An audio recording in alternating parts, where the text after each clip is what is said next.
ਅੱਜ ਅਸੀਂ ਗੱਲ ਕਰਨ ਵਾਲੇ ਹਾਂ better small talk Patrick king ਦੀ ਲਿਖੀ ਕਿਤਾਬ ਬਾਰੇ। ਇੱਕ ਸ਼ਹਿਰ ਸੀ ਜਿੱਥੇ ਰੋਜ਼ ਲੱਖਾਂ ਲੋਕ ਇੱਕ ਦੂਜੇ ਨਾਲ ਟਕਰਾਉਂਦੇ, ਗੱਲਾਂ ਕਰਦੇ ਅਤੇ ਆਪਣੀ ਜ਼ਿੰਦਗੀ 'ਚ ਰੁੱਝੇ ਰਹਿੰਦੇ। ਇਸ ਸ਼ਹਿਰ 'ਚ ਆਰਵ ਨਾਂ ਦਾ ਇੱਕ ਬੰਦਾ ਸੀ। ਆਰਵ ਹੋਰ ਲੋਕਾਂ ਤੋਂ ਥੋੜਾ ਵੱਖਰਾ ਸੀ। ਉਹ ਲੋਕਾਂ ਨਾਲ ਗੱਲ ਕਰਨ 'ਚ ਝਿਜਕਦਾ ਸੀ। ਉਸਨੂੰ ਹਮੇਸ਼ਾ ਇਹ ਚਿੰਤਾ ਰਹਿੰਦੀ ਕਿ ਜੇਕਰ ਉਸਨੇ ਕਿਸੇ ਨਾਲ ਗੱਲ ਕੀਤੀ ਤਾਂ ਕਿਤੇ ਆਕਵਰਡ ਮੋਮੈਂਟ ਨਾ ਹੋ ਜਾਵੇ। ਹਰ ਵਾਰ ਜਦੋਂ ਉਸਨੂੰ ਕਿਸੇ ਅਜਨਬੀ ਨਾਲ ਗੱਲ ਕਰਨੀ ਪੈਂਦੀ, ਉਹ ਚਿੰਤਾ ਮਹਿਸੂਸ ਕਰਦਾ। ਪਰ ਅੰਦਰੋਂ ਅੰਦਰ ਉਹ ਇਹ ਵੀ ਚਾਹੁੰਦਾ ਸੀ ਕਿ ਉਹ ਆਤਮ ਵਿਸ਼ਵਾਸ ਨਾਲ ਗੱਲ ਕਰ ਸਕੇ, ਨਵੇਂ ਦੋਸਤ ਬਣਾ ਸਕੇ ਅਤੇ ਅਸਲ ਉਦੇਸ਼ਵਾਦੀ ਗੱਲਬਾਤ ਕਰ ਸਕੇ। ਇੱਕ ਦਿਨ ਦਫ਼ਤਰ ਤੋਂ ਘਰ ਆਉਂਦੇ ਹੋਏ ਆਰਵ ਦੀ ਨਜ਼ਰ ਇੱਕ ਕਿਤਾਬੀ ਦੁਕਾਨ ਤੇ ਪਈ। ਉਹ ਅੰਦਰ ਜਾਣ ਵੱਲ ਆਕਰਸ਼ਿਤ ਹੋਇਆ। ਜਦੋਂ ਉਹ ਸਵੈ ਸਹਾਇਤਾ ਕਿਤਾਬਾਂ ਵਾਲੀ ਸ਼ੈਲਫ ਕੋਲ ਪਹੁੰਚਿਆ ਤਾਂ ਉਸ ਦੀ ਨਜ਼ਰ ਬੈਟਰ ਸਮਾਲ ਟਾਕ, ਕਿਸੇ ਨਾਲ ਵੀ ਗੱਲ ਕਰੋ, ਡੂੰਘੀ ਗੱਲਬਾਤ ਕਰੋ ਤੇ ਅਸਲ ਦੋਸਤ ਬਣਾਓ ਨਾਂ ਦੀ ਕਿਤਾਬ ਤੇ ਪਈ। ਉਸਨੇ ਤੁਰੰਤ ਕਿਤਾਬ ਚੁੱਕੀ ਅਤੇ ਪਿੱਛੇ ਲਿਖੀ ਸੰਖੇਪ ਜਾਣਕਾਰੀ ਪੜ੍ਹੀ। ਉਹ ਤੁਰੰਤ ਹੀ ਉਤਸ਼ਾਹਿਤ ਹੋ ਗਿਆ। ਉਸਨੂੰ ਲੱਗਾ, ਇਹੀ ਉਹ ਚੀਜ਼ ਹੈ ਜੋ ਮੇਰੀ ਸਮੱਸਿਆ ਦਾ ਹੱਲ ਹੋ ਸਕਦੀ ਹੈ। ਉਸਨੇ ਕਿਤਾਬ ਖਰੀਦੀ ਅਤੇ ਘਰ ਵਾਪਸ ਆਉਂਦੇ ਹੋਏ ਸੋਚਣ ਲੱਗਿਆ, ਸ਼ਾਇਦ ਇਹ ਕਿਤਾਬ ਮੇਰੀ ਜ਼ਿੰਦਗੀ ਬਦਲ ਸਕੇ। ਮੈਨੂੰ ਲੋਕਾਂ ਨਾਲ ਗੱਲ ਕਰਨ ਦੀ ਹਿੰਮਤ ਮਿਲੇ। ਘਰ ਆਉਂਦਿਆਂ ਹੀ ਉਸਨੇ ਬੈਗ ਸਾਈਡ ਤੇ ਸੁੱਟਿਆ, ਜੁੱਤੇ ਉਤਾਰੇ ਅਤੇ ਸੋਫੇ ਤੇ ਬੈਠ ਕੇ ਕਿਤਾਬ ਖੋਲੀ। ਉਸਨੇ ਪਹਿਲਾ ਅਧਿਆਇ ਪੜ੍ਹਨਾ ਸ਼ੁਰੂ ਕੀਤਾ। ਪਹਿਲਾ ਪਾਠ, ਸਮਾਲ ਟਾਕ ਲਈ ਠੀਕ ਮਾਈਂਡਸੈਟ ਅਪਣਾਓ। ਸਮਾਲ ਟਾਕ ਇੱਕ ਕੀਮਤੀ ਸੰਦ ਹੈ ਜੋ ਨਵੀਆਂ ਗੱਲਬਾਤਾਂ ਦੀ ਸ਼ੁਰੂਆਤ ਕਰਨ 'ਚ ਮਦਦ ਕਰ ਸਕਦਾ ਹੈ। ਇਸ ਨੂੰ ਖੁੱਲ੍ਹੇ ਦਿਲ ਤੇ ਆਤਮਕ ਸੋਚ ਨਾਲ ਅਪਣਾਓ ਤਾਂ ਜੋ ਤੁਸੀਂ ਅਸਲ ਅਰਥਵਾਨ ਗੱਲਬਾਤ ਕਰ ਸਕੋ। ਆਰਵ ਨੇ ਸੋਚਿਆ, ਇਹ ਤਾਂ ਬਹੁਤ ਹੀ ਆਮ ਗੱਲ ਹੈ, ਪਰ ਮੈਂ ਕਦੇ ਇਸ ਤੇ ਧਿਆਨ ਕਿਉਂ ਨਹੀਂ ਦਿੱਤਾ। ਕਿਤਾਬ ਪੜ੍ਹਦਿਆਂ ਉਹ ਆਪਣੇ ਕਾਲਜ ਦੇ ਦਿਨਾਂ 'ਚ ਖੋ ਗਿਆ। ਕਾਲਜ ਵਿੱਚ ਅਕਸਰ ਜਦ ਉਹ ਕਿਸੇ ਟੋਲੀ 'ਚ ਹੁੰਦਾ, ਲੋਕ ਹੱਸਦੇ, ਖਿਲਖਿਲਾਉਂਦੇ, ਖੁਸ਼ ਗੱਲਾਂ ਕਰਦੇ, ਪਰ ਆਰਵ ਚੁੱਪਚਾਪ ਬੈਠਾ ਰਹਿੰਦਾ। ਜੇਕਰ ਕੋਈ ਸਿੱਧਾ ਉਸਨੂੰ ਪੁੱਛਦਾ ਤਾਂ ਉਹ ਉੱਤਰ ਦੇ ਦਿੰਦਾ, ਪਰ ਖੁਦੋਂ ਕਦੇ ਵੀ ਗੱਲਬਾਤ ਸ਼ੁਰੂ ਨਹੀਂ ਕਰਦਾ। ਉਸਨੂੰ ਲੱਗਦਾ ਸੀ ਕਿ ਲੋਕ ਸੋਚਣਗੇ, ਇਹ ਕਿਹੜੀਆਂ ਰਲਵੀਆਂ ਗੱਲਾਂ ਕਰ ਰਿਹਾ ਹੈ। ਪਰ ਹੁਣ ਜਦ ਉਹ ਕਿਤਾਬ ਪੜ੍ਹ ਰਿਹਾ ਸੀ, ਉਸਨੂੰ ਅਹਿਸਾਸ ਹੋਇਆ ਕਿ ਸਮਾਲ ਟਾਕ ਦਾ ਮਤਲਬ ਸਿਰਫ ਰਲਵੀਆਂ ਗੱਲਾਂ ਕਰਨਾ ਨਹੀਂ, ਬਲਕਿ ਇਹ ਇੱਕ ਦਰਵਾਜ਼ਾ ਹੈ, ਇੱਕ ਤਰੀਕਾ ਹੈ ਜਿਸ ਰਾਹੀਂ ਤੁਸੀਂ ਕਿਸੇ ਹੋਰ ਵਿਅਕਤੀ ਨੂੰ ਵਧੀਆ ਤਰੀਕੇ ਨਾਲ ਜਾਣ ਸਕਦੇ ਹੋ। ਉਸਨੇ ਕਿਤਾਬ ਵਿੱਚ ਪੜ੍ਹਿਆ, ਜਦ ਤੁਸੀਂ ਸਮਾਲ ਟਾਕ ਨਾਲ ਸ਼ੁਰੂ ਕਰਦੇ ਹੋ ਤਾਂ ਤੁਸੀਂ ਸਿਰਫ ਮੌਸਮ ਜਾਂ ਕਿਸੇ ਦਾ ਦਿਨ ਕਿਵੇਂ ਲੰਘਿਆ ਇਸ ਬਾਰੇ ਗੱਲ ਨਹੀਂ ਕਰ ਰਹੇ। ਤੁਸੀਂ ਇੱਕ ਪੁਲ ਬਣਾ ਰਹੇ ਹੋ, ਇੱਕ ਸੰਬੰਧ ਬਣਾਉਣ ਦੀ ਕੋਸ਼ਿਸ਼ ਕਰ ਰਹੇ ਹੋ। ਆਰਵ ਨੂੰ ਇਹ ਗੱਲ ਲਾਜ਼ਮੀ ਤੇ ਤਰਕਸੰਗਤ ਲੱਗੀ। ਉਸਨੇ ਸੋਚਿਆ, ਠੀਕ ਹੈ, ਮੈਨੂੰ ਆਪਣਾ ਮਾਈਂਡਸੈਟ ਬਦਲਣਾ ਪਵੇਗਾ। ਸਮਾਲ ਟਾਕ ਉਕਤਾਹਟ ਨਹੀਂ, ਬਲਕਿ ਇੱਕ ਜ਼ਰੂਰੀ ਪੜਾਅ ਹੈ। ਪਰ ਖੁੱਲ੍ਹੇ ਦਿਲ ਨਾਲ ਗੱਲ ਕਰਨੀ ਅਤੇ ਸਕਾਰਾਤਮਕ ਸੋਚ ਕਿਵੇਂ ਲਿਆ। ਕਿਤਾਬ ਨੇ ਹੱਥੋਂ ਵਹੀ ਤਰੀਕੇ ਦਿੱਤੇ। ਉਸ ਵਿੱਚ ਲਿਖਿਆ ਸੀ, ਹਮੇਸ਼ਾ ਦੂਜੇ ਵਿਅਕਤੀ ਬਾਰੇ ਸੱਚਮੁੱਚ ਦਿਲਚਸਪੀ ਲਵੋ। ਹਰ ਵਿਅਕਤੀ ਦੀ ਆਪਣੀ ਇੱਕ ਕਹਾਣੀ ਹੁੰਦੀ ਹੈ ਤੇ ਤੁਹਾਡਾ ਕੰਮ ਹੈ ਉਹ ਕਹਾਣੀ ਖੋਲ੍ਹਣਾ। ਉਸ ਰਾਤ ਆਰਵ ਨੇ ਆਪਣੇ ਆਪ ਨੂੰ ਚੈਲੰਜ ਦਿੱਤਾ, ਕੱਲ ਮੈਂ ਦਫ਼ਤਰ 'ਚ ਘੱਟੋ-ਘੱਟ ਇੱਕ ਨਵੇਂ ਵਿਅਕਤੀ ਨਾਲ ਗੱਲ ਕਰਾਂਗਾ। ਸਿਰਫ ਆਮ ਗੱਲਬਾਤ। ਅਗਲੇ ਦਿਨ ਦਫ਼ਤਰ ਵਿੱਚ ਆਰਵ ਕੌਫੀ ਮਸ਼ੀਨ ਦੇ ਕੋਲ ਖੜਾ ਸੀ। ਉਹ ਨਰਵਸ ਸੀ, ਪਰ ਇਸ ਵਾਰ ਉਸਨੇ ਆਪਣੇ ਕੰਫਰਟ ਜ਼ੋਨ ਤੋਂ ਬਾਹਰ ਨਿਕਲਣ ਦਾ ਫੈਸਲਾ ਕਰ ਲਿਆ ਸੀ। ਉਸਨੇ ਵੇਖਿਆ ਕਿ HR ਟੀਮ ਦੀ ਸ਼੍ਰੇਆ ਵੀ ਉਸ ਦੇ ਕੋਲ ਖੜੀ ਆਪਣੀ ਕੌਫੀ ਬਣਾਉਂਦੀ ਸੀ। ਆਰਵ ਨੇ ਪਹਿਲਾਂ ਕਦੇ ਵੀ ਉਸ ਨਾਲ ਗੱਲ ਨਹੀਂ ਕੀਤੀ ਸੀ। ਉਸਨੇ ਗਹਿਰੀ ਸਾਹ ਲਈ ਅਤੇ ਆਖਿਆ, ਗੁੱਡ ਮਾਰਨਿੰਗ ਸ਼੍ਰੇਆ। ਲੱਗਦਾ ਹੈ ਕਿ ਦਫ਼ਤਰ 'ਚ ਹਰ ਕੋਈ ਇਸ ਕੌਫੀ ਮਸ਼ੀਨ ਨਾਲ ਜੁੜਿਆ ਹੋਇਆ ਹੈ ਨਾ? ਸ਼੍ਰੇਆ ਮੁਸਕਰਾਈ ਅਤੇ ਕਹਿੰਦੀ, ਹਾਂ, ਮੈਨੂੰ ਲੱਗਦਾ ਹੈ ਕਿ ਇਹ ਮਸ਼ੀਨ ਕਿਸੇ ਜਾਦੂਈ ਸ਼ਕਤੀ ਨਾਲ ਭਰੀ ਹੋਈ ਹੈ। ਇਸ ਤੋਂ ਬਿਨਾਂ ਅੱਧੇ ਲੋਕਾਂ ਲਈ ਦਿਨ ਕੱਟਣਾ ਮੁਸ਼ਕਲ ਹੋ ਜਾਂਦਾ। ਇਹ ਸੁਣ ਕੇ ਆਰਵ ਥੋੜਾ ਰਿਲੈਕਸ ਹੋ ਗਿਆ। ਉਸਨੇ ਸੋਚਿਆ, ਓਕੇ, ਇਹ ਤਾਂ ਇੰਨਾ ਵੀ ਔਖਾ ਨਹੀਂ। ਉਸਨੇ ਗੱਲ ਅੱਗੇ ਵਧਾਈ, ਵੈਸੇ ਤੈਨੂੰ ਕੌਫੀ ਪਸੰਦ ਹੈ ਜਾਂ ਚਾਹ?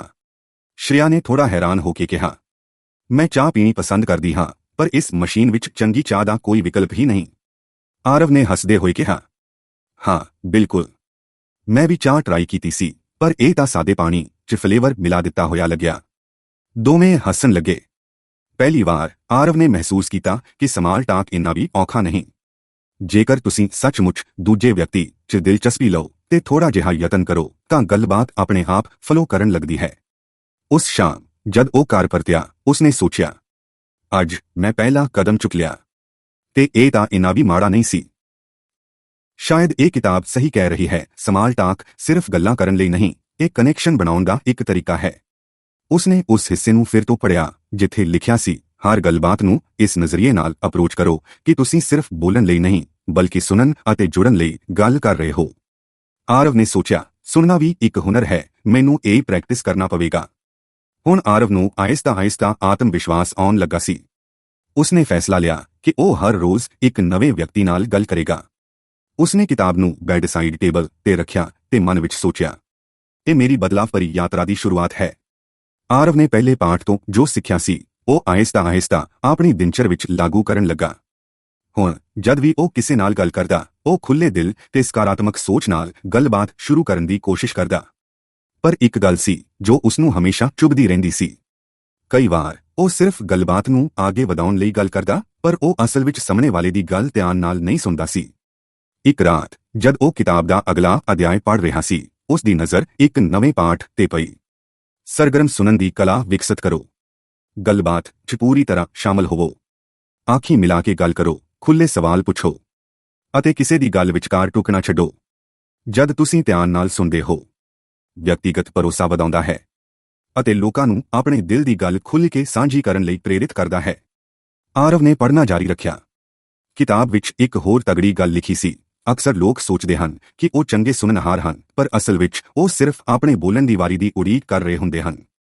ਇਹ ਲਾਈਨ ਪੜ੍ਹਦੇ ਹੀ ਆਰਵ ਦੇ ਮਨ ਵਿੱਚ ਇੱਕ ਘੰਟੀ ਵੱਜੀ। ਉਸ ਨੂੰ ਅਚਾਨਕ ਅਹਿਸਾਸ ਹੋਇਆ ਕਿ ਜਦ ਵੀ ਉਹ ਕਿਸੇ ਨਾਲ ਗੱਲ ਕਰ ਰਿਹਾ ਹੁੰਦਾ, ਉਹ ਸਿਰਫ ਆਪਣੇ ਬੋਲਣ ਦੀ ਉਡੀਕ ਕਰਦਾ, ਨਾ ਕਿ ਸੱਚਮੁੱਚ ਧਿਆਨ ਨਾਲ ਸੁਣਦਾ। ਕਿਤਾਬ ਨੇ 3 ਮੁੱਖ ਗੱਲਾਂ ਸਮਝਾਈਆਂ। ਧਿਆਨ ਨਾਲ ਸੁਣੋ, ਸਿਰਫ ਜਵਾਬ ਦੇਣ ਲਈ ਨਹੀਂ, ਉਸ ਨੂੰ ਸਮਝਣ ਲਈ।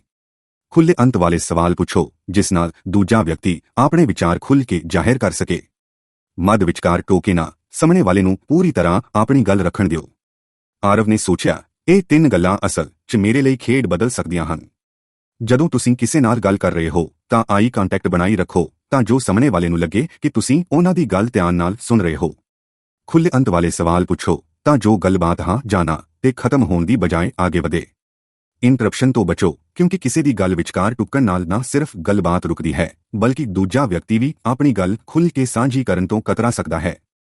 ਆਰਵ ਨੇ ਸੋਚਿਆ, ਮੈਨੂੰ ਇਹ ਲੈਸਨ ਪਹਿਲਾਂ ਕਿਉਂ ਨਹੀਂ ਮਿਲਿਆ? ਸ਼ਾਇਦ ਮੇਰੀ ਸਭ ਤੋਂ ਵੱਡੀ ਸਮੱਸਿਆ ਇਹ ਹੈ ਕਿ ਮੈਂ ਸੁਣਨ ਦੀ ਬਜਾਏ ਬੋਲਣ ਤੇ ਜ਼ਿਆਦਾ ਧਿਆਨ ਦਿੰਦਾ ਹਾਂ।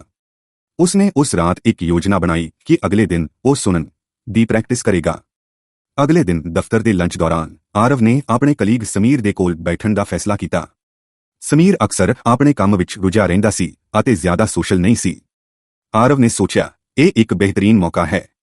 ਜੇਕਰ ਮੈਂ ਸੱਚਮੁੱਚ ਧਿਆਨ ਨਾਲ ਸੁਣਾਂਗਾ ਤਾਂ ਸ਼ਾਇਦ ਸਮੀਰ ਖੁੱਲ੍ਹ ਕੇ ਗੱਲ ਕਰੇ।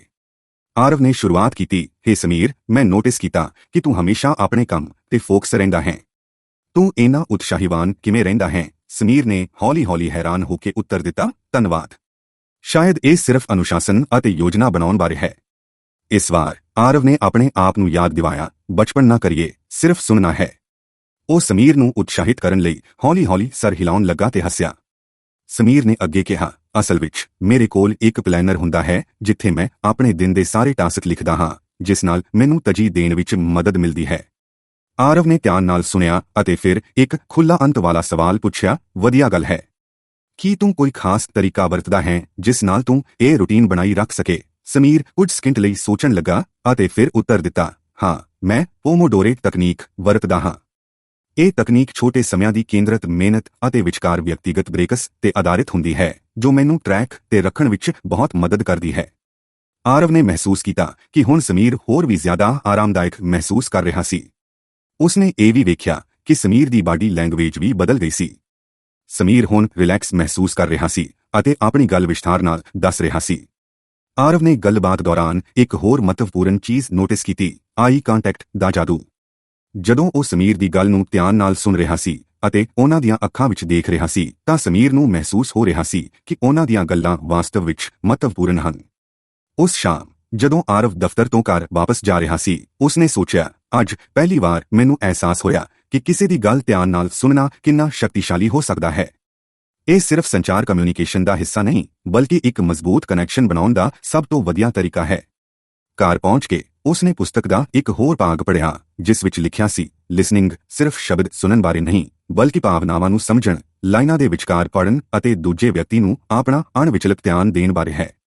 ਆਰਵ ਨੂੰ ਯਾਦ ਆਇਆ ਕਿ ਸਕੂਲ ਦੇ ਦਿਨਾਂ ਵਿੱਚ ਉਸ ਦੀ ਇੱਕ ਦੋਸਤ ਸੀ, ਸਨੇਹਾ।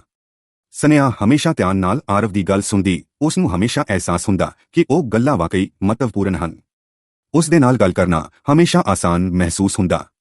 ਆਰਵ ਨੂੰ ਹੁਣ ਸਮਝ ਆ ਗਿਆ ਸੀ ਕਿ ਲੋਕ ਕਿਉਂ ਉਸ ਦੀ ਤਰਫ ਖਿੱਚਦੇ ਸਨ। ਉਸ ਦੀ ਐਕਟਿਵ ਲਿਸਨਿੰਗ ਦੀ ਕਾਬਲੀਅਤ ਕਾਰਨ। ਉਸਨੇ ਸੋਚਿਆ ਸਿਰਫ ਗੱਲਾਂ ਕਰਨਾ ਹੀ ਕਾਫੀ ਨਹੀਂ, ਸੱਚਮੁੱਚ ਸੁਣਨਾ ਉਹਨਾਂ ਤੋਂ ਵੀ ਵੱਧ ਕਰਕੇ ਹੈ। ਹੁਣ ਆਰਵ ਨੇ ਆਪਣੇ ਆਪ ਨੂੰ ਇੱਕ ਨਵਾਂ ਚੈਲੰਜ ਦਿੱਤਾ, ਮੈਂ ਸਿਰਫ ਦਫ਼ਤਰ ਵਿੱਚ ਹੀ ਨਹੀਂ ਬਲਕਿ ਆਪਣੀ ਨਿੱਜੀ ਜ਼ਿੰਦਗੀ ਵਿੱਚ ਵੀ ਐਕਟਿਵ ਲਿਸਨਿੰਗ ਦੀ ਅਭਿਆਸ ਕਰਾਂਗਾ। ਅਗਲੇ ਦਿਨ ਜਦ ਉਹ ਆਪਣੀ ਮਾਂ ਨਾਲ ਗੱਲ ਕਰ ਰਿਹਾ ਸੀ, ਉਸਨੇ ਧਿਆਨ ਦਿੱਤਾ ਕਿ ਅਕਸਰ ਉਹ ਮਾਂ ਦੀ ਗੱਲ ਅਧੂਰੀ ਸੁਣਦਾ ਅਤੇ ਆਪਣੇ ਫੋਨ ਵਿੱਚ ਹੀ ਰੁੱਝਿਆ ਰਹਿੰਦਾ। ਪਰ ਇਸ ਵਾਰ ਉਸਨੇ ਪੂਰਾ ਧਿਆਨ ਮਾਂ ਦੀ ਗੱਲਾਂ ਤੇ ਦਿੱਤਾ। ਮਾਂ ਨੇ ਕਿਹਾ, ਅੱਜ ਮੈਂ ਤੇਰੇ ਲਈ ਤੇਰੀ ਪਸੰਦੀਦਾ ਡਿਸ਼ ਬਣਾਈ ਹੈ, ਪਰ ਤੂੰ ਦਫ਼ਤਰ ਦੇ ਕੰਮ ਕਰਕੇ ਸਮਾਂ ਨਹੀਂ ਕੱਢ ਸਕਦਾ। ਮੈਨੂੰ ਪਤਾ ਨਹੀਂ ਕਿ ਤੂੰ ਆਨੰਦ ਮਾਣਦਾ ਵੀ ਹੈ ਜਾਂ ਨਹੀਂ। ਆਰਵ ਨੇ ਆਪਣਾ ਫੋਨ ਇੱਕ ਪਾਸੇ ਰੱਖਿਆ, ਮਾਂ ਵੱਲ ਦੇਖ ਕੇ ਹੌਲੀ-ਹੌਲੀ ਕਿਹਾ, ਮਾਂ ਸੱਚ ਦੱਸਾਂ, ਤੁਹਾਡਾ ਬਣਾਇਆ ਹੋਇਆ ਖਾਣਾ ਮੇਰੇ ਦਿਨ ਦਾ ਸਭ ਤੋਂ ਵਧੀਆ ਹਿੱਸਾ ਹੁੰਦਾ ਹੈ, ਪਰ ਕੰਮ ਦੀ ਧੁਨ 'ਚ ਮੈਂ ਤੁਹਾਡਾ ਠੀਕ ਤਰੀਕੇ ਨਾਲ ਧੰਨਵਾਦ ਵੀ ਨਹੀਂ ਕਰ ਸਕਦਾ। ਇਹ ਸੁਣ ਕੇ ਮਾਂ ਇਮੋਸ਼ਨਲ ਹੋ ਗਈ ਤੇ ਮੂੰਹ ਤੇ ਹਲਕੀ ਮੁਸਕਾਨ ਲੈ ਕੇ ਕਹਿਣ ਲੱਗੀ, ਤੂੰ ਇੰਨਾ ਵੱਡਾ ਹੋ ਗਿਆ ਹੈ ਪਰ ਕਦੇ-ਕਦੇ ਬੱਚਿਆਂ ਵਾਂਗ ਵਰਤਾਂ ਕਰਦਾ ਹੈ। ਪਰ ਤੇਰੀ ਇਹ ਗੱਲ ਸੁਣ ਕੇ ਮਨ ਬਹੁਤ ਖੁਸ਼ ਹੋ ਗਿਆ। ਆਰਵ ਨੇ ਮਹਿਸੂਸ ਕੀਤਾ ਕਿ ਐਕਟਿਵ ਲਿਸਨਿੰਗ ਨਾ ਸਿਰਫ ਗੱਲਬਾਤ ਨੂੰ ਬਿਹਤਰ ਬਣਾਉਂਦੀ ਹੈ ਬਲਕਿ ਰਿਸ਼ਤਿਆਂ ਨੂੰ ਵੀ ਮਜ਼ਬੂਤ ਕਰਦੀ ਹੈ। ਆਰਵ ਨੇ ਕਿਤਾਬ ਵਿੱਚ ਜੋ ਪੜ੍ਹਿਆ ਸੀ ਉਹ ਬਿਲਕੁਲ ਸਹੀ ਸੀ। ਐਕਟਿਵ ਲਿਸਨਿੰਗ ਭਰੋਸਾ ਬਣਾਉਂਦੀ ਹੈ ਅਤੇ ਗੰਭੀਰ ਗੱਲਬਾਤਾਂ ਲਈ ਨਵੇਂ ਦਰਵਾਜ਼ੇ ਖੋਲ੍ਹਦੀ ਹੈ। ਹੁਣ ਆਰਵ ਨੂੰ ਇੱਕ ਨਵੀਂ ਆਦਤ ਬਣਾਉਣੀ ਸੀ। ਉਸਨੇ ਆਪਣੇ ਆਪ ਨਾਲ ਵਾਅਦਾ ਕੀਤਾ ਕਿ ਹਰ ਰੋਜ਼ ਘੱਟੋ-ਘੱਟ 3 ਲੋਕਾਂ ਨਾਲ ਐਕਟਿਵ ਲਿਸਨਿੰਗ ਦੀ ਅਭਿਆਸ ਕਰੇਗਾ।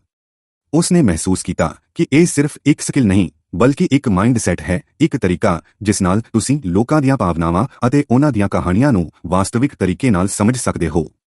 ਆਰਵ ਦੀ ਇਹ ਯਾਤਰਾ ਹੁਣੇ ਸ਼ੁਰੂ ਹੋਈ ਸੀ, ਪਰ ਉਹ ਜਾਣਦਾ ਸੀ ਕਿ ਇਹ ਰਾਹ ਲੰਬਾ ਹੈ ਅਤੇ ਕਿਤਾਬ ਦੇ ਹਰ ਇੱਕ ਪਾਠ ਦੀ ਉਸ ਦੀ ਜ਼ਿੰਦਗੀ ਬਦਲਣ ਦੀ ਉਡੀਕ ਹੈ। ਹੁਣ ਆਰਵ ਦੀ ਜ਼ਿੰਦਗੀ ਵਿੱਚ ਨਜ਼ਰ ਆਉਣ ਵਾਲੇ ਛੋਟੇ-ਛੋਟੇ ਬਦਲਾਵ ਸਾਫ਼ ਦਿਸਣ ਲੱਗੇ ਸਨ। ਉਹ ਲੋਕਾਂ ਨਾਲ ਹੋਣ ਵਾਲੀ ਗੱਲਬਾਤ ਦੌਰਾਨ ਹੋਣ ਵਾਲੇ ਵਿਸ਼ਵਾਸ ਨੂੰ ਮਹਿਸੂਸ ਕਰ ਸਕਦਾ ਸੀ। ਉਹ ਹੁਣ ਵਧੇਰੇ ਆਤਮ ਵਿਸ਼ਵਾਸ ਨਾਲ ਗੱਲ ਕਰਦਾ ਅਤੇ ਐਕਟਿਵ ਲਿਸਨਿੰਗ ਨੇ ਉਸ ਦੀ ਗੱਲਬਾਤ ਨੂੰ ਹੋਰ ਵੀ ਅਰਥਪੂਰਨ, ਮੀਨਿੰਗਫੁਲ ਬਣਾਉਣ ਵਿੱਚ ਮਦਦ ਕੀਤੀ ਸੀ। ਪਰ ਉਹ ਜਾਣਦਾ ਸੀ ਕਿ ਇਹ ਸਿਰਫ ਸ਼ੁਰੂਆਤ ਹੈ, ਹਾਲੇ ਬਹੁਤ ਕੁਝ ਸਿੱਖਣਾ ਬਾਕੀ ਹੈ। ਉਸ ਰਾਤ ਜਦ ਉਹ ਕਿਤਾਬ ਦਾ ਅਗਲਾ ਅਧਿਆਇ ਪੜ੍ਹਨ ਬੈਠਿਆ ਤਾਂ ਉਸਨੇ ਵੇਖਿਆ ਕਿ ਅਗਲਾ ਪਾਠ ਕਾਮਨ ਗਰਾਊਂਡ ਲੱਭੋ ਬਾਰੇ ਸੀ। ਉਸਨੇ ਪੜ੍ਹਿਆ ਕਿ ਜਦ ਵੀ ਤੁਸੀਂ ਕਿਸੇ ਨਾਲ ਗੱਲ ਕਰਦੇ ਹੋ ਤਾਂ ਉਸ ਵਿਅਕਤੀ ਨਾਲ ਕੋਈ ਸਾਂਝੀ ਚੀਜ਼ ਕਾਮਨ ਗਰਾਊਂਡ ਲੱਭਣਾ ਬਹੁਤ ਜ਼ਰੂਰੀ ਹੁੰਦਾ ਹੈ, ਕਿਉਂਕਿ ਇਸ ਨਾਲ ਗੱਲਬਾਤ ਹੋਰ ਵੀ ਸੁਗਮ ਹੋ ਜਾਂਦੀ ਹੈ ਅਤੇ ਸਾਹਮਣੇ ਵਾਲੇ ਨੂੰ ਮਹਿਸੂਸ ਹੁੰਦਾ ਹੈ ਕਿ ਤੁਹਾਡੇ ਦੋਵਾਂ ਵਿਚਾਲੇ ਕੁਝ ਸਮਾਨਤਾ ਹੈ। ਕਿਤਾਬ ਵਿੱਚ ਲਿਖਿਆ ਸੀ, ਲੋਕ ਆਸਾਨੀ ਨਾਲ ਉਹਨਾਂ ਨਾਲ ਜੁੜਦੇ ਹਨ ਜੋ ਉਹਨਾਂ ਦੇ ਸਮਾਨ ਰੁਚੀਆਂ, ਤਜਰਬਿਆਂ ਅਤੇ ਮੁੱਲਾਂ, ਵੈਲਿਊਜ਼ ਨੂੰ ਸਾਂਝਾ ਕਰਦੇ ਹਨ।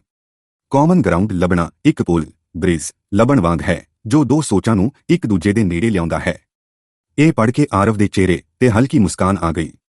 ਉਸ ਨੂੰ ਯਾਦ ਆਇਆ ਕਿ ਕਈ ਵਾਰ ਜਦ ਉਹ ਬੇਟਬਰੀ ਵਿੱਚ ਕਿਸੇ ਨਾਲ ਕਾਮਨ ਗਰਾਊਂਡ ਲੱਭ ਲੈਂਦਾ ਸੀ ਤਾਂ ਗੱਲਬਾਤ ਬਹੁਤ ਆਸਾਨ ਹੋ ਜਾਂਦੀ ਸੀ। ਪਰ ਹੁਣ ਉਸਨੇ ਫੈਸਲਾ ਕੀਤਾ ਕਿ ਉਹ ਇਸ ਨੂੰ ਸਿਰਫ ਕਿਸਮਤ ਤੇ ਨਹੀਂ ਛੱਡੇਗਾ ਬਲਕਿ ਇਸ ਦੀ ਚੇਤਨ, ਕੋਸ਼ਿਸ਼ ਤਰੀਕੇ ਨਾਲ ਅਭਿਆਸ ਕਰੇਗਾ। ਅਗਲੇ ਦਿਨ ਦਫ਼ਤਰ ਵਿੱਚ ਲੰਚ ਤੋਂ ਬਾਅਦ ਕੌਫੀ ਬ੍ਰੇਕ ਦੌਰਾਨ ਆਰਵ ਨੇ ਸੋਚਿਆ ਕਿ ਉਹ ਅੱਜ ਕਾਮਨ ਗਰਾਊਂਡ ਲੱਭਣ ਵਾਲੇ ਪਾਠ ਨੂੰ ਅਮਲ ਵਿੱਚ ਲਿਆਏਗਾ। ਉਸਨੇ ਵੇਖਿਆ ਕਿ ਉਸ ਦੀ ਟੀਮ ਦਾ ਨਵਾਂ ਮੈਂਬਰ ਆਦਿਤਿਆ ਕੌਫੀ ਮਸ਼ੀਨ ਦੇ ਕੋਲ ਅਕੇਲਾ ਖੜਾ ਸੀ। ਆਦਿਤਿਆ ਹਾਲ ਹੀ ਵਿੱਚ ਕੰਪਨੀ ਵਿੱਚ ਆਇਆ ਸੀ ਅਤੇ ਹੋਰ ਲੋਕਾਂ ਨਾਲ ਜ਼ਿਆਦਾ ਨਹੀਂ ਗੁੱਲ ਮਿਲਾ ਸੀ। ਆਰਵ ਨੇ ਸੋਚਿਆ ਕਿ ਇਹ ਬਿਲਕੁਲ ਠੀਕ ਮੌਕਾ ਹੈ। ਉਹ ਆਦਿਤਿਆ ਕੋਲ ਗਿਆ ਅਤੇ ਮੁਸਕਰਾ ਕੇ ਕਿਹਾ, ਹੇ ਆਦਿਤਿਆ, ਤੇਰਾ ਪਹਿਲਾ ਹਫ਼ਤਾ ਕਿਵੇਂ ਜਾ ਰਿਹਾ ਹੈ? ਕੰਮ ਨਾਲ ਐਡਜਸਟ ਹੋ ਗਿਆ? ਆਦਿਤਿਆ ਨੇ ਹਲਕਾ ਝਿਜਕਦੇ ਹੋਏ ਕਿਹਾ, ਹਾਂ, ਹੁਣ ਤੱਕ ਤਾਂ ਵਧੀਆ ਲੱਗ ਰਿਹਾ ਹੈ, ਪਰ ਕੁਝ ਵਾਰ ਓਵਰਵੈਲਮਿੰਗ ਮਹਿਸੂਸ ਹੁੰਦਾ ਹੈ। ਆਰਵ ਨੇ ਤੁਰੰਤ ਸਮਝਦਾਰੀ ਦਿਖਾਈ ਅਤੇ ਹੱਸਦੇ ਹੋਏ ਕਿਹਾ, ਮੈਂ ਸਮਝ ਸਕਦਾ ਹਾਂ। ਪਹਿਲਾ ਹਫ਼ਤਾ ਹਮੇਸ਼ਾ ਥੋੜਾ ਹੈਕਟਿਕ ਹੁੰਦਾ ਹੈ। ਜਦ ਮੈਂ ਇੱਥੇ ਆਇਆ ਸੀ ਤਦ ਮੇਰੇ ਨਾਲ ਵੀ ਇੰਜ ਹੀ ਹੋਇਆ ਸੀ। ਪਰ ਚਿੰਤਾ ਨਾ ਕਰ, ਹੌਲੀ-ਹੌਲੀ ਸਭ ਕੁਝ ਆਸਾਨ ਹੋ ਜਾਂਦਾ ਹੈ। ਇਹ ਸੁਣ ਕੇ ਆਦਿਤਿਆ ਕੁਝ ਰਿਲੈਕਸ ਲੱਗਣ ਲੱਗਾ। ਆਰਵ ਨੇ ਗੱਲਬਾਤ ਨੂੰ ਹੋਰ ਅੱਗੇ ਵਧਾਉਣ ਲਈ ਆਦਿਤਿਆ ਦੇ ਹੱਥ ਵਿੱਚ ਕੌਫੀ ਕੱਪ ਨੂੰ ਦੇਖਿਆ ਤੇ ਕੈਜ਼ੂਅਲ ਤਰੀਕੇ ਨਾਲ ਪੁੱਛਿਆ, ਬਾਈ ਦੀ ਵੇ, ਤੂੰ ਕੌਫੀ ਪਸੰਦ ਕਰਦਾ ਹੈ ਜਾਂ ਚਾਹ? ਆਦਿਤਿਆ ਨੇ ਮੁਸਕਰਾਉਂਦੇ ਹੋਏ ਜਵਾਬ ਦਿੱਤਾ, ਕੌਫੀ। ਬਿਨਾਂ ਕੌਫੀ ਮੈਨੂੰ ਰਹਿਣਾ ਔਖਾ ਲੱਗਦਾ ਹੈ। ਆਰਵ ਨੇ ਤੁਰੰਤ ਇੱਕ ਕਾਮਨ ਗਰਾਊਂਡ ਲੱਭ ਲਿਆ। ਉਹ ਹੱਸ ਕੇ ਕਿਹਾ, ਸੇਮ ਹੀਅਰ। ਤੈਨੂੰ ਪਤਾ ਹੈ, ਮੈਂ ਹਾਲ ਹੀ ਵਿੱਚ ਦਫ਼ਤਰ ਦੇ ਨੇੜੇ ਇੱਕ ਛੋਟਾ ਕੈਫੇ ਲੱਭਿਆ। ਉਹਨਾਂ ਦੀ ਕੈਪਚੀਨੋ ਤੂੰ ਇੱਕ ਵਾਰ ਜ਼ਰੂਰ ਟਰਾਈ ਕਰ। ਹੋ ਸਕਦਾ ਹੈ ਕਿਸੇ ਦਿਨ ਉੱਥੇ ਮਿਲੀਏ। ਆਦਿਤਿਆ ਨੇ ਖੁਸ਼ੀ-ਖੁਸ਼ੀ ਕਿਹਾ, ਬਹੁਤ ਵਧੀਆ ਲੱਗਦਾ ਹੈ। ਮੈਨੂੰ ਵੀ ਨਵੇਂ ਕੈਫੇ ਐਕਸਪਲੋਰ ਕਰਨਾ ਬਹੁਤ ਪਸੰਦ ਹੈ। ਆਰਵ ਨੇ ਮਹਿਸੂਸ ਕੀਤਾ ਕਿ ਹੁਣ ਆਦਿਤਿਆ ਹੋਰ ਵੀ ਕੰਫਰਟੇਬਲ ਹੋ ਗਿਆ ਸੀ। ਦੋਵੇਂ ਕੁਝ ਹੋਰ ਸਮਾਂ ਗੱਲ ਕਰਦੇ ਰਹੇ, ਜਿੱਥੇ ਆਦਿਤਿਆ ਨੇ ਦੱਸਿਆ ਕਿ ਉਹਨੂੰ ਟਰੈਵਲਿੰਗ ਬਹੁਤ ਪਸੰਦ ਹੈ। ਆਰਵ ਨੇ ਹੱਸਦੇ ਹੋਏ ਕਿਹਾ, ਟਰੈਵਲਿੰਗ ਤਾਂ ਵਾਕਈ ਵਧੀਆ ਹੁੰਦੀ ਹੈ। ਮੈਨੂੰ ਵੀ ਜਦ ਵੀ ਮੌਕਾ ਮਿਲਦਾ ਹੈ ਕੁਝ ਨਵਾਂ ਐਕਸਪਲੋਰ ਕਰਨਾ ਪਸੰਦ ਹੈ। ਪਿਛਲੇ ਸਾਲ ਮੈਂ ਮਨਾਲੀ ਗਿਆ ਸੀ, ਬਹੁਤ ਹੀ ਸ਼ਾਂਤ ਅਤੇ ਸੁੰਦਰ ਥਾਂ ਸੀ। ਇਹ ਸੁਣ ਕੇ ਆਦਿਤਿਆ ਤੁਰੰਤ ਉਤਸ਼ਾਹੀ ਹੋਇਆ, ਮਨਾਲੀ ਤਾਂ ਮੇਰੀ ਵੀ ਫੇਵਰਿਟ ਥਾਂ ਹੈ। ਮੈਂ ਵੀ ਪਿਛਲੇ ਸਾਲ ਉੱਥੇ ਗਿਆ ਸੀ। ਤੂੰ ਉੱਥੇ ਕਿਹੜੀਆਂ ਥਾਵਾਂ ਐਕਸਪਲੋਰ ਕੀਤੀਆਂ? ਹੁਣ ਗੱਲਬਾਤ ਇੱਕ ਫਲੋ ਵਿੱਚ ਆ ਚੁੱਕੀ ਸੀ। ਦੋਵਾਂ ਦੇ ਵਿਚਕਾਰ ਇੱਕ ਵਧੀਆ ਕਨੈਕਸ਼ਨ ਬਣ ਗਿਆ ਸੀ। ਇਹ ਸਭ ਕੁਝ ਇਸ ਵਾਸਤੇ ਹੋਇਆ ਕਿਉਂਕਿ ਆਰਵ ਨੇ ਸਿਰਫ ਆਮ ਗੱਲ ਨਹੀਂ ਕੀਤੀ, ਸਗੋਂ ਸੰਜੀਦਗੀ ਨਾਲ ਕਾਮਨ ਗਰਾਊਂਡ ਲੱਭਣ ਦੀ ਕੋਸ਼ਿਸ਼ ਕੀਤੀ। ਉਸ ਸ਼ਾਮ ਘਰ ਵਾਪਸ ਜਾਂਦੇ ਹੋਏ ਆਰਵ ਸੋਚਣ ਲੱਗਾ ਕਿ ਇਹ ਤਕਨੀਕ ਕਿੰਨੀ ਨੈਚੁਰਲ ਅਤੇ ਪ੍ਰਭਾਵਸ਼ਾਲੀ ਹੈ। ਉਸਨੇ ਮਹਿਸੂਸ ਕੀਤਾ ਕਿ ਜਦੋਂ ਤੁਸੀਂ ਖਰੇ ਦਿਲੋਂ ਸਾਂਝੇ ਰੁਚੀਆਂ ਲੱਭਣ ਦੀ ਕੋਸ਼ਿਸ਼ ਕਰਦੇ ਹੋ ਤਾਂ ਲੋਕ ਪ੍ਰਾਕਿਰਤਿਕ ਤਰੀਕੇ ਨਾਲ ਤੁਹਾਡੇ ਨਾਲ ਖੁੱਲ੍ਹਣ ਲੱਗਦੇ ਹਨ। ਉਸਨੇ ਕਿਤਾਬ ਦੇ ਉਸ ਹਿੱਸੇ ਨੂੰ ਦੁਬਾਰਾ ਪੜ੍ਹਿਆ ਜਿੱਥੇ ਲਿਖਿਆ ਸੀ ਕਿ ਕਾਮਨ ਗਰਾਊਂਡ ਲੱਭਣ ਦਾ ਮਤਲਬ ਇਹ ਹੈ ਕਿ ਤੁਸੀਂ ਇੰਨਾ ਦਿਆਲੂ ਹੋ ਕਿ ਉਹਨਾਂ ਦੇ ਛੋਟੇ-ਛੋਟੇ ਵੇਰਵਿਆਂ ਨੂੰ ਨੋਟਿਸ ਕਰ ਸਕੋ। ਉਹ ਕੀ ਪਸੰਦ ਕਰਦੇ ਹਨ, ਉਹ ਕੀ ਮਹਿਸੂਸ ਕਰਦੇ ਹਨ ਅਤੇ ਉਹ ਕੀ ਕੀਮਤੀ ਸਮਝਦੇ ਹਨ। ਆਰਵ ਨੂੰ ਯਾਦ ਆਇਆ ਕਿ ਸਕੂਲ ਦੇ ਦਿਨਾਂ ਵਿੱਚ ਉਸ ਦਾ ਦੋਸਤ ਵਿਵੇਕ ਹਮੇਸ਼ਾ ਆਮ ਰੁਚੀਆਂ ਰਾਹੀਂ ਲੋਕਾਂ ਨਾਲ ਜੁੜਦਾ ਸੀ। ਜੇਕਰ ਕਿਸੇ ਨੂੰ ਕ੍ਰਿਕਟ ਪਸੰਦ ਹੁੰਦਾ ਤਾਂ ਵਿਵੇਕ ਤੁਰੰਤ ਕ੍ਰਿਕਟ ਦੀ ਗੱਲ ਕਰਨਾ ਸ਼ੁਰੂ ਕਰ ਦਿੰਦਾ। ਜੇਕਰ ਕਿਸੇ ਨੂੰ ਫਿਲਮਾਂ ਦਾ ਸ਼ੌਕ ਹੁੰਦਾ ਤਾਂ ਉਹ ਉਹਨਾਂ ਦੇ ਮਨਪਸੰਦ ਅਦਾਕਾਰਾਂ ਬਾਰੇ ਗੱਲ ਕਰਦਾ। ਇਸੇ ਗੁਣ ਕਰਕੇ ਉਹ ਹਰ ਗਰੁੱਪ ਦਾ ਹਿੱਸਾ ਬਣ ਜਾਂਦਾ ਸੀ। ਹੁਣ ਆਰਵ ਨੇ ਨਿਰਣਾ ਲਿਆ ਕਿ ਉਹ ਇਸ ਹੁਨਰ ਨੂੰ ਜਾਣਬੁੱਝ ਕੇ ਅਭਿਆਸ ਵਿੱਚ ਲਿਆਏਗਾ। ਉਹਨੇ ਅਗਲੇ ਕੁਝ ਦਿਨਾਂ ਵਿੱਚ ਹੋਰ ਲੋਕਾਂ ਨਾਲ ਗੱਲਬਾਤ ਕੀਤੀ ਅਤੇ ਇਸ ਤਕਨੀਕ ਨੂੰ ਅਜ਼ਮਾਇਆ। ਇੱਕ ਵਾਰ ਜਦ ਉਹ ਦਫ਼ਤਰ ਦੇ ਪਾਰਕਿੰਗ ਲਾਟ ਵਿੱਚ ਆਪਣੀ ਕਾਰ ਕੋਲ ਖੜਾ ਸੀ, ਉਸਨੇ ਆਪਣੀ ਸਹਿਕਰਮੀ ਨਿਹਾਰਿਕਾ ਨੂੰ ਦੇਖਿਆ। ਨਿਹਾਰਿਕਾ ਅਕਸਰ ਹੈੱਡਫੋਨ ਲਗਾ ਕੇ ਕੰਮ ਵਿੱਚ ਮਗਨ ਰਹਿੰਦੀ ਸੀ। ਆਰਵ ਨੇ ਸੋਚਿਆ ਕਿ ਹੋ ਸਕਦਾ ਹੈ ਕਿ ਉਹਦੇ ਨਾਲ ਵੀ ਕੋਈ ਕਾਮਨ ਗਰਾਊਂਡ ਲੱਭਿਆ ਜਾ ਸਕੇ। ਉਸਨੇ ਕੈਜ਼ੂਅਲੀ ਤਰੀਕੇ ਨਾਲ ਪੁੱਛਿਆ, ਹੇ ਨਿਹਾਰਿਕਾ, ਮੈਂ ਹਮੇਸ਼ਾ ਤੈਨੂੰ ਹੈੱਡਫੋਨ ਲਗਾਏ ਹੋਏ ਵੇਖਦਾ ਹਾਂ, ਕੀ ਸੁਣ ਰਹੀ ਹੈ? ਨਿਹਾਰਿਕਾ ਨੇ ਹੈੱਡਫੋਨ ਉਤਾਰਦੇ ਹੋਏ ਕਿਹਾ, ਮੈਂ ਪੌਡਕਾਸਟ ਦੀ ਬਹੁਤ ਵੱਡੀ ਫੈਨ ਹਾਂ। ਹਾਲ ਹੀ ਵਿੱਚ ਇੱਕ ਇਤਿਹਾਸਕ ਸੀਰੀਜ਼ ਸੁਣ ਰਹੀ ਹਾਂ। ਇਹ ਸੁਣ ਕੇ ਆਰਵ ਨੇ ਦਿਲਚਸਪੀ ਵਿਖਾਈ, ਸੱਚਮੁੱਚ? ਕਿਹੜੀ ਸੀਰੀਜ਼? ਮੈਂ ਹਮੇਸ਼ਾ ਪੌਡਕਾਸਟ ਸੁਣਨ ਦਾ ਸੋਚਿਆ ਪਰ ਕਦੇ ਵਧੀਆ ਸੁਝਾਅ ਨਹੀਂ ਮਿਲਿਆ। ਨਿਹਾਰਿਕਾ ਹੁਣ ਕੁਝ ਉਤਸ਼ਾਹਤ ਹੋ ਗਈ ਅਤੇ ਉਸਨੇ ਸੀਰੀਜ਼ ਦਾ ਨਾਂ ਦੱਸਿਆ। ਉਸਨੇ ਖੁਸ਼ੀ-ਖੁਸ਼ੀ ਦੱਸਿਆ ਕਿ ਇਹ ਪੌਡਕਾਸਟ ਇਤਿਹਾਸ ਨੂੰ ਇੰਨਾ ਮਜ਼ੇਦਾਰ ਢੰਗ ਨਾਲ ਵਿਆਖਿਆ ਕਰਦਾ ਹੈ ਕਿ ਸੁਣਦੇ-ਸੁਣਦੇ ਸਮਾਂ ਕਿਵੇਂ ਲੰਘ ਜਾਂਦਾ ਪਤਾ ਹੀ ਨਹੀਂ ਲੱਗਦਾ। ਆਰਵ ਨੇ ਤੁਰੰਤ ਐਮਪੈਥੀ ਵਿਖਾਈ, ਇਹ ਤਾਂ ਬਹੁਤ ਵਧੀਆ ਲੱਗਦਾ ਹੈ। ਮੈਨੂੰ ਵੀ ਇਤਿਹਾਸ ਬਹੁਤ ਪਸੰਦ ਹੈ। ਬਚਪਨ ਵਿੱਚ ਹਮੇਸ਼ਾ ਇਤਿਹਾਸਕ ਡਾਕੂਮੈਂਟਰੀਜ਼ ਦੇਖਦਾ ਸੀ। ਸ਼ਾਇਦ ਮੈਂ ਵੀ ਇਹ ਪੌਡਕਾਸਟ ਟਰਾਈ ਕਰਾਂ। ਇੱਕ ਵਾਰ ਫਿਰ ਕਾਮਨ ਗਰਾਊਂਡ ਨੇ ਗੱਲਬਾਤ ਨੂੰ ਫਲੋ ਵਿੱਚ ਲਿਆ ਦਿੱਤਾ। ਨਿਹਾਰਿਕਾ ਨੇ ਆਰਵ ਨੂੰ ਕੁਝ ਹੋਰ ਪੌਡਕਾਸਟ ਦੀ ਸਿਫਾਰਿਸ਼ ਕੀਤੀ ਅਤੇ ਦੋਵਾਂ ਵਿਚਕਾਰ ਇੱਕ ਵਧੀਆ ਅੰਡਰਸਟੈਂਡਿੰਗ ਬਣ ਗਈ। ਹੁਣ ਆਰਵ ਨੂੰ ਪੂਰਾ ਯਕੀਨ ਹੋ ਗਿਆ ਸੀ ਕਿ ਕਾਮਨ ਗਰਾਊਂਡ ਲੱਭਣਾ ਕਿਸੇ ਵੀ ਗੱਲਬਾਤ ਨੂੰ ਅਰਥਪੂਰਨ ਬਣਾਉਣ ਦਾ ਸਭ ਤੋਂ ਆਸਾਨ ਅਤੇ ਪ੍ਰਭਾਵਸ਼ਾਲੀ ਤਰੀਕਾ ਹੈ। ਉਸਨੇ ਕਿਤਾਬ ਵਿੱਚ ਜੋ ਪੜ੍ਹਿਆ ਸੀ ਉਹ ਹਕੀਕਤ ਵਿੱਚ ਉਸ ਦੀ ਰੋਜ਼ਾਨਾ ਦੀ ਜ਼ਿੰਦਗੀ ਵਿੱਚ ਕੰਮ ਕਰ ਰਿਹਾ ਸੀ। ਉਸਨੇ ਇਹ ਵੀ ਨੋਟ ਕੀਤਾ ਕਿ ਕਾਮਨ ਗਰਾਊਂਡ ਸਿਰਫ ਸਾਂਝੀਆਂ ਦਿਲਚਸਪੀਆਂ ਤੱਕ ਸੀਮਿਤ ਨਹੀਂ ਹੈ, ਬਲਕਿ ਇਹ ਸਾਂਝੇ ਅਨੁਭਵਾਂ, ਮੁੱਲਾਂ ਅਤੇ ਇੱਥੋਂ ਤੱਕ ਕਿ ਪਰਸਪਰ ਸਹਾਨੁਭੂਤੀ ਤੱਕ ਵੀ ਹੋ ਸਕਦਾ ਹੈ। ਹੁਣ ਆਰਵ ਉਤਸ਼ਾਹੀ ਹੋ ਗਿਆ ਕਿ ਕਿਤਾਬ ਦਾ ਅਗਲਾ ਪਾਠ ਉਸ ਨੂੰ ਕੀ ਸਿਖਾਏਗਾ। ਉਸਨੇ ਆਪਣੇ ਮਨ ਵਿੱਚ ਸੋਚਿਆ, ਜੇਕਰ ਹਰ ਪਾਠ ਇੰਨਾ ਪ੍ਰਭਾਵਸ਼ਾਲੀ ਹੈ ਤਾਂ ਸ਼ਾਇਦ ਮੈਂ ਵਾਸਤਵ ਵਿੱਚ ਉਹ ਵਿਅਕਤੀ ਬਣ ਸਕਦਾ ਹਾਂ ਜੋ ਬਿਨਾਂ ਕਿਸੇ ਜ਼ੋਰ ਦੇ ਹੋਰ ਲੋਕਾਂ ਨਾਲ ਕੁਦਰਤੀ ਤਰੀਕੇ ਨਾਲ ਜੁੜ ਸਕੇ। ਆਰਵ ਦੀ ਜ਼ਿੰਦਗੀ ਵਿੱਚ ਹੁਣ ਹੌਲੀ-ਹੌਲੀ ਉਹ ਤਬਦੀਲੀ ਆਉਣ ਲੱਗੀ ਸੀ ਜਿਸ ਨੂੰ ਉਹ ਖੁਦ ਮਹਿਸੂਸ ਕਰ ਸਕਦਾ ਸੀ। ਉਹ ਪਹਿਲਾਂ ਨਾਲੋਂ ਜ਼ਿਆਦਾ ਆਤਮ-ਵਿਸ਼ਵਾਸੀ ਮਹਿਸੂਸ ਕਰ ਰਿਹਾ ਸੀ ਅਤੇ ਲੋਕਾਂ ਨਾਲ ਗੱਲਬਾਤ ਕਰਦਿਆਂ ਹੁਣ ਉਸ ਨੂੰ ਕੋਈ ਹਿਜਕ ਮਹਿਸੂਸ ਨਹੀਂ ਹੁੰਦੀ ਸੀ, ਪਰ ਉਹ ਜਾਣਦਾ ਸੀ ਕਿ ਇਹ ਯਾਤਰਾ ਹਾਲੇ ਮੁਕੰਮਲ ਨਹੀਂ ਹੋਈ। ਉਹ ਹਰ ਦਿਨ ਇਸ ਕੋਸ਼ਿਸ਼ ਵਿੱਚ ਰਹਿੰਦਾ ਕਿ ਆਪਣੀ ਗੱਲਬਾਤ ਨੂੰ ਹੋਰ ਵੀ ਅਰਥਪੂਰਨ ਅਤੇ ਰੁਚਿਕਰ ਬਣਾ। ਇੱਕ ਸ਼ਾਮ ਉਸਨੇ ਕਿਤਾਬ ਦਾ ਅਗਲਾ ਪਾਠ ਪੜ੍ਹਨਾ ਸ਼ੁਰੂ ਕੀਤਾ। ਇਸ ਵਾਰ ਦਾ ਪਾਠ ਸੀ, ਇੰਟਰਸਟਿੰਗ ਸਵਾਲ ਪੁੱਛੋ, ਅਰਥਾਤ ਚਿੰਤਨ ਪ੍ਰੇਰਿਤ ਅਤੇ ਖੁੱਲ੍ਹੇ ਸਵਾਲ ਪੁੱਛੋ ਜੋ ਵਧੀਆ ਚਰਚਾ ਨੂੰ ਉਤਸ਼ਾਹਿਤ ਕਰ ਸਕਣ। ਸਧਾਰਨ ਅਤੇ ਬੰਦੰਤ ਵਾਲੇ ਸਵਾਲਾਂ ਤੋਂ ਬਚੋ ਜੋ ਕਿ ਛੋਟੇ ਅਤੇ ਉਪਰਲੜੀ ਉੱਤਰਾਂ ਤੱਕ ਸੀਮਿਤ ਹੋ ਸਕਦੇ ਹਨ। ਆਰਵ ਨੇ ਕਿਤਾਬ ਨੂੰ ਧਿਆਨ ਨਾਲ ਪੜ੍ਹਿਆ। ਉਸ ਵਿੱਚ ਲਿਖਿਆ ਸੀ, ਸੰਵਾਦ ਦੀ ਚਾਬੀ ਇਹ ਹੈ ਕਿ ਤੁਸੀਂ ਕੀ ਪੁੱਛਦੇ ਹੋ। ਚੰਗਾ ਸੰਵਾਦ ਉਹ ਹੁੰਦਾ ਹੈ ਜਿੱਥੇ ਤੁਸੀਂ ਚਿੰਤਨਸ਼ੀਲ, ਖੁੱਲ੍ਹੇ ਅੰਤ ਵਾਲੇ ਸਵਾਲ ਪੁੱਛਦੇ ਹੋ। ਇਸ ਨਾਲ ਤੁਸੀਂ ਦੂਜੇ ਵਿਅਕਤੀ ਪ੍ਰਤੀ ਆਪਣੀ ਅਸਲੀ ਦਿਲਚਸਪੀ ਦੱਸਦੇ ਹੋ ਅਤੇ ਉਹਨਾਂ ਦੇ ਨਜ਼ਰੀਏ ਨੂੰ ਸਮਝਣ ਦੀ ਇੱਛਾ ਵਿਖਾਉਂਦੇ ਹੋ। ਆਰਵ ਨੂੰ ਤੁਰੰਤ ਇਹ ਗੱਲ ਸਮਝ ਆਈ। ਉਸ ਨੂੰ ਯਾਦ ਆਇਆ ਕਿ ਉਹ ਅਕਸਰ ਅਜਿਹੇ ਸਵਾਲ ਪੁੱਛਦਾ ਸੀ ਜਿਨ੍ਹਾਂ ਦਾ ਜਵਾਬ ਸਿਰਫ ਹਾਂ ਜਾਂ ਨਹੀਂ ਵਿੱਚ ਮਿਲਦਾ ਸੀ, ਜਿਵੇਂ ਕਿ ਕੀ ਤੁਸੀਂ ਇਹ ਕੀਤਾ ਜਾਂ ਕੀ ਤੁਹਾਨੂੰ ਇਹ ਚੀਜ਼ ਪਸੰਦ ਆਈ। ਇਸ ਕਾਰਨ ਗੱਲਬਾਤ ਜਲਦੀ ਹੀ ਖਤਮ ਹੋ ਜਾਂਦੀ ਸੀ। ਕਿਤਾਬ ਵਿੱਚ ਹੋਰ ਲਿਖਿਆ ਸੀ, ਉਹ ਸਵਾਲਾਂ ਨਾ ਪੁੱਛੋ ਜੋ ਗੱਲਬਾਤ ਨੂੰ ਬੰਦ ਕਰ ਦੇਣ, ਸਗੋਂ ਉਹ ਪੁੱਛੋ ਜੋ ਦੂਜੇ ਵਿਅਕਤੀ ਨੂੰ ਆਪਣੇ ਵਿਚਾਰ ਅਤੇ ਭਾਵਨਾਵਾਂ ਸ਼ੇਅਰ ਕਰਨ ਲਈ ਉਤਸ਼ਾਹਿਤ ਕਰਨ। ਉਦਾਹਰਨ ਵਜੋਂ, ਕੀ ਤੁਸੀਂ ਆਪਣੀ ਨੌਕਰੀ ਪਸੰਦ ਕਰਦੇ ਹੋ ਦੇ ਬਜਾਏ ਤੁਸੀਂ ਆਪਣੇ ਕੰਮ ਬਾਰੇ ਸਭ ਤੋਂ ਵਧੀਆ ਕੀ ਸੋਚਦੇ ਹੋ? ਪੁੱਛੋ। ਇਹ ਲਾਈਨ ਪੜ੍ਹਦੇ ਹੀ ਆਰਵ ਦੇ ਮਨ ਵਿੱਚ ਇੱਕ ਲਾਈਟ ਬਲਬ ਮੂਮੈਂਟ ਆਇਆ। ਉਸ ਨੂੰ ਲੱਗਾ ਕਿ ਇਹ ਇੱਕ ਹੋਰ ਤਕਨੀਕ ਸੀ ਜੋ ਉਸ ਦੀ ਗੱਲਬਾਤ ਨੂੰ ਹੋਰ ਵੀ ਪ੍ਰਭਾਵਸ਼ਾਲੀ ਬਣਾ ਸਕਦੀ ਸੀ। ਉਸਨੇ ਸੋਚਿਆ ਕਿ ਇਹ ਇੰਨਾ ਸਧਾਰਨ ਹੈ, ਪਰ ਮੈਂ ਇਸ ਨੂੰ ਪਹਿਲਾਂ ਕਿਉਂ ਨਹੀਂ ਸਮਝ ਸਕਿਆ। ਅਗਲੇ ਦਿਨ ਦਫ਼ਤਰ ਵਿੱਚ ਉਸਨੇ ਆਪਣੇ ਨਵੇਂ ਸਿੱਖੇ ਹੋਏ ਪਾਠ ਨੂੰ ਅਮਲ ਵਿੱਚ ਲਿਆਉਣ ਦਾ ਫੈਸਲਾ ਕੀਤਾ। ਲੰਚ ਬ੍ਰੇਕ ਦੌਰਾਨ ਉਹ ਆਪਣੀ ਟੀਮ ਦੇ ਨਵੇਂ ਮੈਂਬਰ ਕਿਰਨ ਕੋਲ ਗਿਆ। ਕਿਰਨ ਇੱਕ ਇੰਟਰੋਵਰਟ ਸੀ ਜੋ ਅਕਸਰ ਇਕੱਲੀ ਬੈਠ ਕੇ ਖਾਣਾ ਖਾਂਦੀ ਸੀ। ਆਰਵ ਨੇ ਸੋਚਿਆ ਕਿ ਸ਼ਾਇਦ ਇੰਗੇਜਿੰਗ ਕੁਐਸਚਨਸ ਦੀ ਤਕਨੀਕ ਦੀ ਵਰਤੋਂ ਕਰਕੇ ਉਹ ਕਿਰਨ ਨੂੰ ਹੋਰ ਚੰਗੀ ਤਰ੍ਹਾਂ ਜਾਣ ਸਕੇ। ਉਸਨੇ ਕਿਰਨ ਨੂੰ ਕਿਹਾ, ਹੇ ਕਿਰਨ, ਤੁਸੀਂ ਹਮੇਸ਼ਾ ਕੰਮ ਵਿੱਚ ਬਹੁਤ ਫੋਕਸ ਰਹਿੰਦੇ ਹੋ, ਪਰ ਅਸੀਂ ਕਦੇ ਢੰਗ ਨਾਲ ਗੱਲ ਨਹੀਂ ਕੀਤੀ। ਵੈਸੇ ਤੁਹਾਡਾ ਫੀਲਡ ਡਾਟਾ ਐਨਾਲਿਟਿਕਸ ਬਹੁਤ ਦਿਲਚਸਪ ਹੈ। ਤੁਹਾਨੂੰ ਇਸ ਫੀਲਡ ਵਿੱਚ ਸਭ ਤੋਂ ਰੋਮਾਂਚਕ ਚੀਜ਼ ਕੀ ਲੱਗਦੀ ਹੈ? ਕਿਰਨ ਨੇ ਥੋੜੀ ਹਿਜ਼ਕ ਨਾਲ ਮੁਸਕਰਾਉਂਦੇ ਹੋਏ ਕਿਹਾ, ਮੈਨੂੰ ਪੈਟਰਨ ਲੱਭਣੇ ਬਹੁਤ ਪਸੰਦ ਹਨ। ਅੰਕਾਂ ਦੇ ਪਿੱਛੇ ਦੀ ਕਹਾਣੀ ਪਤਾ ਕਰਨੀ ਬਹੁਤ ਹੀ ਦਿਲਚਸਪ ਹੁੰਦੀ ਹੈ। ਹਰ ਡਾਟਾ ਸੈੱਟ ਇੱਕ ਨਵੀਂ ਕਹਾਣੀ ਦੱਸਦਾ ਹੈ। ਆਰਵ ਨੇ ਮਹਿਸੂਸ ਕੀਤਾ ਕਿ ਇਹ ਸਵਾਲ ਬਿਲਕੁਲ ਠੀਕ ਦਿਸ਼ਾ ਵਿੱਚ ਜਾ ਰਿਹਾ ਸੀ, ਇਸ ਲਈ ਉਸਨੇ ਗੱਲਬਾਤ ਨੂੰ ਹੋਰ ਅੱਗੇ ਵਧਾਇਆ। ਇਹ ਤਾਂ ਬਹੁਤ ਦਿਲਚਸਪ ਲੱਗਦਾ ਹੈ। ਕੀ ਕਦੇ ਤੁਹਾਨੂੰ ਕਿਸੇ ਡਾਟਾ ਸੈੱਟ ਨੇ ਅਜਿਹਾ ਨਤੀਜਾ ਦਿੱਤਾ ਹੈ ਜਿਸ ਦੀ ਤੁਸੀਂ ਉਮੀਦ ਵੀ ਨਹੀਂ ਕੀਤੀ? ਹੁਣ ਕਿਰਨ ਆਹਿਸਤਾ-ਆਹਿਸਤਾ ਆਰਾਮਦਾਇਕ ਮਹਿਸੂਸ ਕਰਨ ਲੱਗੀ ਅਤੇ ਉਸਨੇ ਇੱਕ ਵਿਸ਼ਲੇਸ਼ਣਾਤਮਕ ਉਦਾਹਰਨ ਦਿੱਤੀ। ਉਸਨੇ ਦੱਸਿਆ ਕਿ ਕਿਵੇਂ ਇੱਕ ਵਾਰ ਉਸਨੇ ਇੱਕ ਪ੍ਰੋਜੈਕਟ ਦੌਰਾਨ ਕਸਟਮਰ ਬਿਹੇਵੀਅਰ ਵਿੱਚ ਇੱਕ ਅਜਿਹਾ ਪੈਟਰਨ ਲੱਭ ਲਿਆ ਜਿਸਨੇ ਉਹਨਾਂ ਦੀ ਪੂਰੀ ਟੀਮ ਦੀ ਸਟ੍ਰੈਟਜੀ ਬਦਲ ਦਿੱਤੀ। ਆਰਵ ਨੇ ਧਿਆਨ ਨਾਲ ਉਸਦੀ ਗੱਲ ਸੁਣੀ ਅਤੇ ਵਾਰ-ਵਾਰ ਸਿਰ ਹਿਲਾ ਕੇ ਉਸਨੂੰ ਉਤਸ਼ਾਹਿਤ ਕੀਤਾ। ਜਦੋਂ ਕਿਰਨ ਨੇ ਆਪਣੀ ਗੱਲ ਸਮਾਪਤ ਕੀਤੀ ਤਾਂ ਆਰਵ ਨੇ ਕਿਹਾ, ਵਾਹ, ਇਹ ਤਾਂ ਬਹੁਤ ਪ੍ਰਭਾਵਸ਼ਾਲੀ ਹੈ। ਤੁਸੀਂ ਤਾਂ ਅਸਲ ਵਿੱਚ ਆਪਣੀ ਟੀਮ ਦੀ ਪੂਰੀ ਦਿਸ਼ਾ ਹੀ ਬਦਲ ਦਿੱਤੀ। ਤੁਸੀਂ ਉਸ ਮੋਮੈਂਟ ਤੇ ਕੀ ਮਹਿਸੂਸ ਕੀਤਾ? ਇਹ ਸੁਣ ਕੇ ਕਿਰਨ ਹੋਰ ਵੀ ਖੁੱਲ੍ਹ ਕੇ ਗੱਲਾਂ ਕਰਨ ਲੱਗੀ। ਉਸਨੇ ਆਪਣੇ ਤਜਰਬਿਆਂ ਅਤੇ ਚੁਣੌਤੀਆਂ ਬਾਰੇ ਹੋਰ ਵੀ ਸ਼ੇਅਰ ਕੀਤਾ।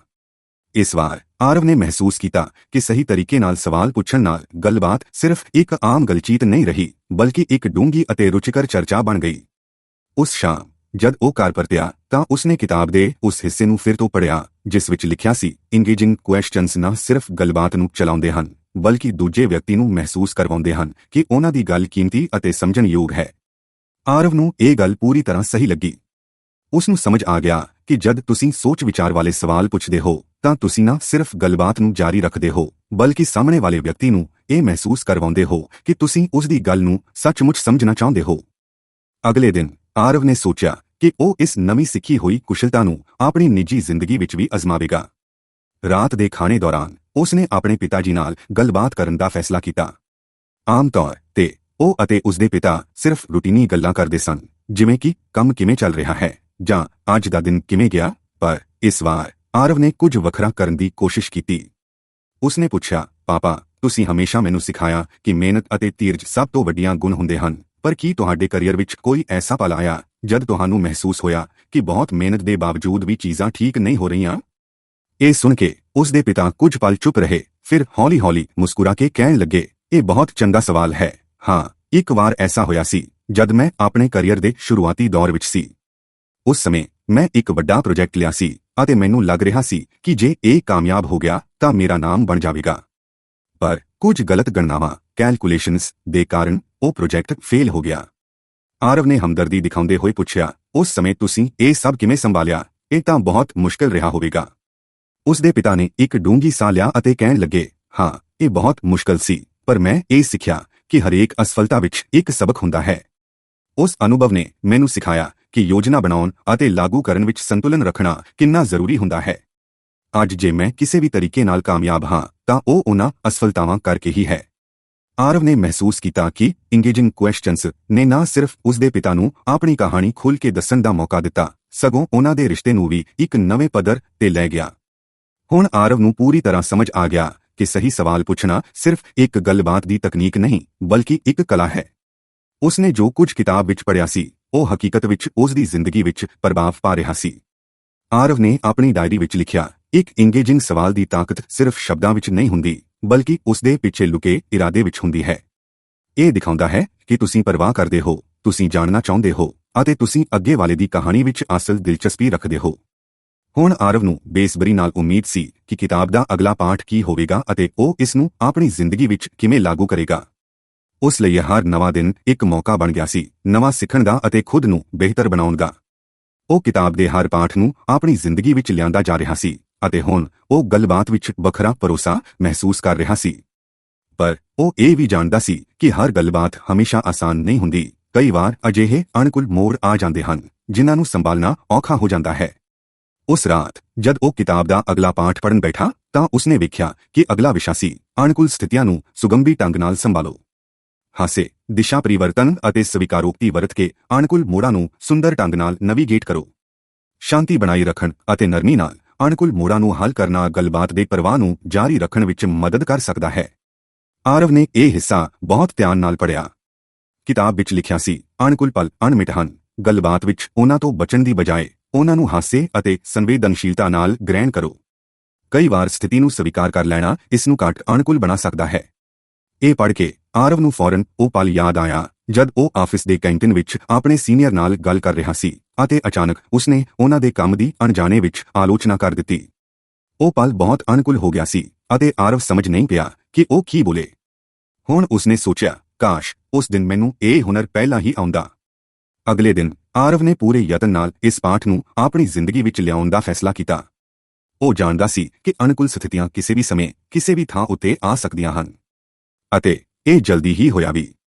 ਉਸ ਦਿਨ ਟੀਮ ਮੀਟਿੰਗ ਵਿੱਚ ਜਦ ਆਰਵ ਨੇ ਇੱਕ ਨਵੇਂ ਪ੍ਰੋਜੈਕਟ ਲਈ ਆਪਣੇ ਵਿਚਾਰ ਸਾਂਝੇ ਕੀਤੇ, ਜਦੋਂ ਆਰਵ ਨੇ ਆਪਣੀ ਪ੍ਰੈਜੈਂਟੇਸ਼ਨ ਖਤਮ ਕੀਤੀ ਤਾਂ ਉਸ ਦੀ ਟੀਮ ਦੇ ਮੈਂਬਰ ਨਿਖਿਲ ਨੇ ਅਚਾਨਕ ਕਿਹਾ, ਮੈਨੂੰ ਲੱਗਦਾ ਹੈ ਕਿ ਇਹ ਆਈਡੀਆ ਪ੍ਰੈਕਟੀਕਲੀ ਕੰਮ ਨਹੀਂ ਕਰੇਗਾ। ਸ਼ਾਇਦ ਸਾਨੂੰ ਕੁਝ ਹੋਰ ਸੋਚਣ ਦੀ ਲੋੜ ਹੈ। ਇੱਕ ਪਲ ਲਈ ਕਮਰੇ ਵਿੱਚ ਅਣਕੁਲ ਚੁੱਪ ਛਾ ਗਈ। ਆਰਵ ਨੂੰ ਮਹਿਸੂਸ ਹੋਇਆ ਕਿ ਹਰੇਕ ਉਮੀਦ ਕਰ ਰਿਹਾ ਸੀ ਕਿ ਉਹ ਹੁਣ ਕੀ ਕਹੇਗਾ। ਇਹ ਉਹੀ ਅਣਕੁਲ ਮੋੜ ਸੀ ਜਿਸ ਬਾਰੇ ਉਸਨੇ ਕਿਤਾਬ ਵਿੱਚ ਪੜ੍ਹਿਆ ਸੀ। ਉਸਨੇ ਗੂੜੀ ਸਾਹ ਲੈ ਕੇ ਸ਼ਾਂਤੀ ਨਾਲ ਕਿਹਾ, ਇਹ ਇੱਕ ਦਿਲਚਸਪ ਨੁਕਤਾ ਹੈ ਨਿਖਿਲ। ਮੈਂ ਸਮਝਦਾ ਹਾਂ ਕਿ ਹਰ ਆਈਡੀਆ ਪਰਫੈਕਟ ਨਹੀਂ ਹੁੰਦਾ, ਪਰ ਜੇਕਰ ਅਸੀਂ ਕੁਝ ਬਦਲਾਅ ਕਰੀਏ ਤਾਂ ਸ਼ਾਇਦ ਇਹ ਕੰਮ ਕਰ ਸਕਦਾ ਹੈ। ਤੇਰਾ ਕੀ ਵਿਚਾਰ ਹੈ? ਮੈਂ ਅਸਲ ਵਿੱਚ ਜਾਣਨਾ ਚਾਹੁੰਦਾ ਹਾਂ। ਆਰਵ ਦੀ ਇਹ ਸ਼ਾਲੀਨਤਾ ਭਰੀ ਹੈਂਡਲਿੰਗ ਉਸ ਅਣਕੁਲ ਮੌਕੇ ਨੂੰ ਤੋੜ ਚੁੱਕੀ ਸੀ। ਨਿਖਿਲ ਨੇ ਆਪਣੀ ਰਾਏ ਦਿੱਤੀ ਅਤੇ ਹੌਲੀ-ਹੌਲੀ ਪੂਰੀ ਟੀਮ ਇੱਕ ਰਚਨਾਤਮਕ ਚਰਚਾ ਵਿੱਚ ਸ਼ਾਮਲ ਹੋ ਗਈ। ਆਰਵ ਨੂੰ ਸਮਝ ਆ ਗਿਆ ਕਿ ਅਣਕੁਲ ਮੋਮੈਂਟਸ ਨੂੰ ਸ਼ਾਲੀਨਤਾ ਨਾਲ ਸੰਭਾਲਣਾ ਗੱਲਬਾਤ ਨੂੰ ਬਚਾ ਸਕਦਾ ਹੈ।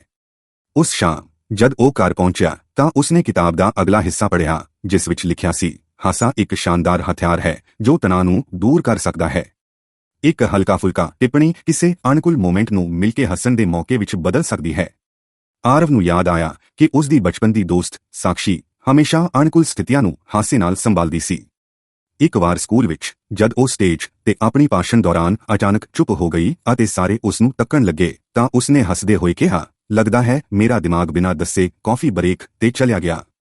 ਇਹ ਸੁਣ ਕੇ ਪੂਰੀ ਆਡੀਅנס ਹੱਸ ਪਈ ਅਤੇ ਅਣਕੁਲਤਾ ਪਲ ਭਰ ਵਿੱਚ ਗਾਇਬ ਹੋ ਗਈ। ਆਰਵ ਨੇ ਸੋਚਿਆ ਕਿ ਉਹ ਅਗਲੀ ਵਾਰ ਅਣਕੁਲ ਮੋਮੈਂਟਸ ਨੂੰ ਹਾਸੇ ਰਾਹੀਂ ਵੀ ਹੱਲ ਕਰਨ ਦੀ ਕੋਸ਼ਿਸ਼ ਕਰੇਗਾ। ਕੁਝ ਦਿਨਾਂ ਬਾਅਦ ਆਫਿਸ ਦੇ ਕੈਂਟੀਨ ਵਿੱਚ ਆਰਵ ਨੇ ਆਪਣੇ ਕੁਝ ਸਾਥੀਆਂ ਨਾਲ ਲੰਚ ਕੀਤਾ। ਗੱਲਾਂ-ਬਾਤਾਂ ਦੌਰਾਨ ਉਸਨੇ ਇੱਕ ਜੋਕ ਦੱਸਿਆ ਜੋ ਸ਼ਾਇਦ ਬਹੁਤ ਮਜ਼ੇਦਾਰ ਨਹੀਂ ਸੀ। ਉੱਥੇ ਬੈਠੀ ਉਸਦੀ ਕਲੀਗ ਸ਼੍ਰੇਆ ਨੇ ਹਲਕੇ ਤਨਸ ਭਰੇ ਅੰਦਾਜ਼ ਵਿੱਚ ਕਿਹਾ, ਚੰਗਾ ਜੋਕ ਸੀ ਆਰਵ, ਬਸ ਸਮਝਣ ਵਿੱਚ ਥੋੜਾ ਸਮਾਂ ਲੱਗੇਗਾ। ਇਹ ਪਲ ਥੋੜਾ ਅਣਕੁਲ ਹੋ ਗਿਆ ਕਿਉਂਕਿ ਬਾਕੀ ਲੋਕ ਹੱਸਣ ਦੀ ਬਜਾਏ ਚੁੱਪ ਰਹਿ ਗਏ। ਪਰ ਆਰਵ ਤਿਆਰ ਸੀ। ਉਸਨੇ ਤੁਰੰਤ ਹੱਸਦੇ ਹੋਏ ਕਿਹਾ, ਸ਼੍ਰੇਆ, ਮੈਨੂੰ ਤਾਂ ਲੱਗਿਆ ਸੀ ਮੇਰਾ ਜੋਕ ਇੰਨਾ ਵਧੀਆ ਹੈ ਕਿ ਲੋਕ ਇਸ ਨੂੰ ਗਹਿਰੀ ਸੋਚ ਨਾਲ ਐਨਾਲਾਈਜ਼ ਕਰਨਗੇ, ਪਰ ਲੱਗਦਾ ਹੈ ਮੈਂ ਹਾਲੇ ਸਟੈਂਡ-ਅਪ ਕਾਮੇਡੀ ਵਿੱਚ ਪਾਸ ਨਹੀਂ ਹੋਇਆ। ਇਹ ਸੁਣ ਕੇ ਸ਼੍ਰੇਆ ਵੀ ਮੁਸਕਰਾ ਦਿੱਤੀ ਅਤੇ ਬਾਕੀ ਲੋਕ ਵੀ ਹੱਸ ਪਏ। ਇਸ ਤਰ੍ਹਾਂ ਹਾਸੇ ਨੇ ਉਸ ਅਣਕੁਲ ਮੌਕੇ ਨੂੰ ਬਚਾ ਲਿਆ। ਆਰਵ ਨੇ ਮਹਿਸੂਸ ਕੀਤਾ ਕਿ ਅਣਕੁਲ ਸਥਿਤੀਆਂ ਨੂੰ ਸ਼ਾਲੀਨਤਾ ਨਾਲ ਸੰਭਾਲਣਾ ਨਾ ਸਿਰਫ ਉਹਨਾਂ ਦੀ ਤੀਬਰਤਾ ਨੂੰ ਘਟਾਉਂਦਾ ਹੈ, ਬਲਕਿ ਇਹ ਦੂਜਿਆਂ ਨਾਲ ਇੱਕ ਨਵਾਂ ਕਨੈਕਸ਼ਨ ਵੀ ਬਣਾਉਂਦਾ ਹੈ। ਉਸਨੇ ਕਿਤਾਬ ਦਾ ਅਗਲਾ ਭਾਗ ਪੜ੍ਹਿਆ ਜਿਸ ਵਿੱਚ ਲਿਖਿਆ ਸੀ, ਕਈ ਵਾਰ ਸਿਰਫ ਅਣਕੁਲ ਮੋਮੈਂਟ ਨੂੰ ਮੰਨ ਲੈਣਾ ਹੀ ਇਸ ਨੂੰ ਘੱਟ ਗੰਭੀਰ ਬਣਾ ਸਕਦਾ ਹੈ। ਠੀਕ ਹੈ, ਇਹ ਥੋੜਾ ਅਜੀਬ ਸੀ, ਆਓ ਫਿਰ ਤੋਂ ਸ਼ੁਰੂ ਕਰੀਏ ਵਰਗੀਆਂ ਗੱਲਾਂ ਸੰਵਾਦ ਨੂੰ ਰੀਸੈਟ ਕਰਨ ਵਿੱਚ ਮਦਦ ਕਰ ਸਕਦੀਆਂ ਹਨ। ਇਹ ਗੱਲ ਆਰਵ ਨੇ ਅਗਲੇ ਦਿਨ ਆਪਣੀ ਨਿੱਜੀ ਜ਼ਿੰਦਗੀ ਵਿੱਚ ਵੀ ਅਜ਼ਮਾਈ। ਰਾਤ ਦੇ ਖਾਣੇ ਦੌਰਾਨ ਆਰਵ ਆਪਣੀ ਭੈਣ ਨਾਲ ਗੱਲਬਾਤ ਕਰ ਰਿਹਾ ਸੀ।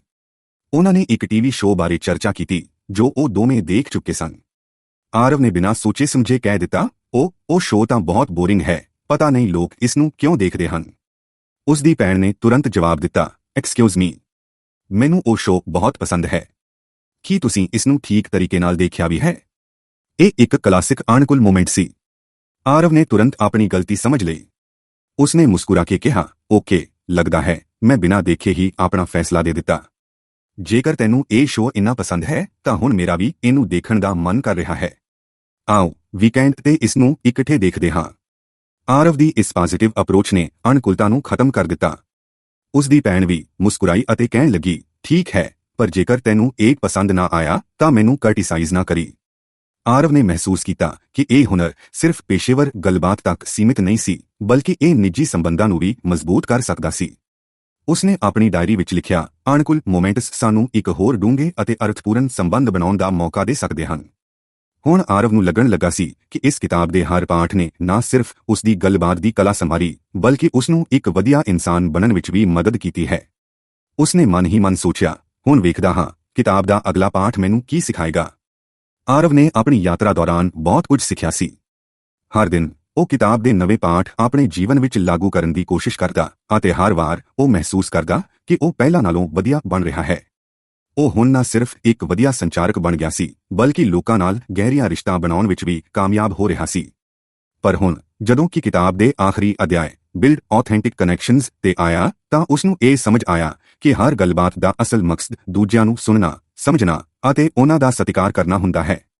ਕਿਤਾਬ ਵਿੱਚ ਲਿਖਿਆ ਸੀ, ਅਸਲ ਸੰਬੰਧ ਬਣਾਉਣ ਲਈ ਆਥੈਂਟਿਸਿਟੀ ਸਭ ਤੋਂ ਜ਼ਰੂਰੀ ਗੁਣ ਹੈ। ਅਸੀਂ ਲੋਕਾਂ ਨੂੰ ਪ੍ਰਭਾਵਿਤ ਕਰਨ ਦੀ ਬਜਾਏ ਉਹਨਾਂ ਨਾਲ ਜੁੜਨ ਦੀ ਕੋਸ਼ਿਸ਼ ਕਰੀਏ। ਇਹ ਵਾਕਿਆ ਆਰਵ ਨੂੰ ਬਹੁਤ ਗਹਿਰੀ ਤਰ੍ਹਾਂ ਪ੍ਰਭਾਵਿਤ ਕਰ ਗਿਆ। ਉਸਨੇ ਚੰਦ ਦਿਨਾਂ ਤੱਕ ਹਰ ਗੱਲਬਾਤ ਵਿੱਚ ਆਪਣਾ ਅਸਲ ਸਰੂਪ ਪੇਸ਼ ਕਰਨਾ ਸ਼ੁਰੂ ਕਰ ਦਿੱਤਾ। ਉਸਨੇ ਲੋਕਾਂ ਨੂੰ ਪ੍ਰਭਾਵਿਤ ਕਰਨ ਦੀ ਕੋਸ਼ਿਸ਼ ਛੱਡ ਦਿੱਤੀ ਅਤੇ ਉਹਨਾਂ ਦੀ ਗੱਲ ਨੂੰ ਦਿਲੋਂ ਸੁਣਨਾ ਸ਼ੁਰੂ ਕਰ ਦਿੱਤਾ। ਜਿਵੇਂ-ਜਿਵੇਂ ਉਹ ਆਪਣੀ ਆਥੈਂਟਿਸਿਟੀ ਦਿਖਾਉਂਦਾ ਗਿਆ, ਤਿਵੇਂ-ਤਿਵੇਂ ਲੋਕ ਵੀ ਉਸ ਦੇ ਸਾਹਮਣੇ ਖੁੱਲ੍ਹਣ ਲੱਗੇ।